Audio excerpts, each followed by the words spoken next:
കുട്ടികൾക്ക് പെട്ടെന്ന് ദേഷ്യം വരിക അല്ലെങ്കിൽ അവരോട് എന്തെങ്കിലും ഒരു കാര്യം പറയുന്ന സമയത്ത് അവർക്കത് അക്സെപ്റ്റ് ചെയ്യാനുള്ള ഒരു ബുദ്ധിമുട്ട്, അതൊക്കെ എന്തുകൊണ്ടായിരുന്നു? മക്കള് ദേഷ്യം പിടിക്കാനുള്ള ഒരു റീസൺ ആദ്യം നമ്മൾ ചെക്ക് ചെയ്യേണ്ടത്, പാരന്റ്സിന്റെ സൈഡിൽ നിന്ന് ചെക്ക് ചെയ്യേണ്ടത് പാരന്റ്സിൽ ആരാണ് ഏറ്റവും കൂടുതൽ ദേഷ്യം പിടിക്കുന്നത് ചെക്ക് ചെയ്യാം.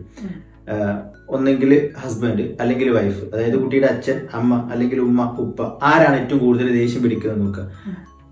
ഉപ്പ ഭയങ്കരമായിട്ട് ഷൗട്ട് ചെയ്യുന്ന ആളാണ്, ഭയങ്കരമായിട്ട് എല്ലാ കാര്യങ്ങൾക്കും പൊട്ടിത്തെറിച്ച് ദേഷ്യം പിടിക്കുന്ന ആളാണെന്നുണ്ടെങ്കിൽ കുട്ടിയോട് നിങ്ങൾ കുട്ടി ദേഷ്യം പിടിക്കുന്നുണ്ടെന്ന് പറയുന്നതിൽ ഒരു അർത്ഥമല്ല എന്ന് വേണമെങ്കിൽ പറയാം. കാരണം ഇതൊരു വേ ഓഫ് കോപ്പി പേസ്റ്റ് ആണ്. അച്ഛൻ എങ്ങനെയാണോ അച്ഛൻ്റെ ഒരു കോപ്പി ഉണ്ടാവും, അമ്മ എങ്ങനെയാണോ അമ്മേൻ്റെ ഒരു കോപ്പി ഉണ്ടാവും. അപ്പം പാരൻസിൽ അല്ലെങ്കിൽ ഗ്രാൻഡ് പാരൻസിലൊക്കെ നല്ല പോലെ ദേഷ്യം പിടിക്കുന്ന ആൾക്കാരുണ്ടെങ്കിൽ സ്വാഭാവികമായിട്ടും കുട്ടിക്കും എന്തുണ്ടാവും, ആ ഒരു വേ ഓഫ് ശൈലി അല്ലെങ്കിൽ ആ ഒരു പ്രസന്റേഷൻ കാര്യങ്ങളോ ദേഷ്യം പിടിക്കുക എന്നുള്ളതൊക്കെ ഉണ്ടാവും. അപ്പൊ അത് കണ്ടെത്തിയിട്ട് റിമൂവ് ചെയ്യാൻ പറ്റണം.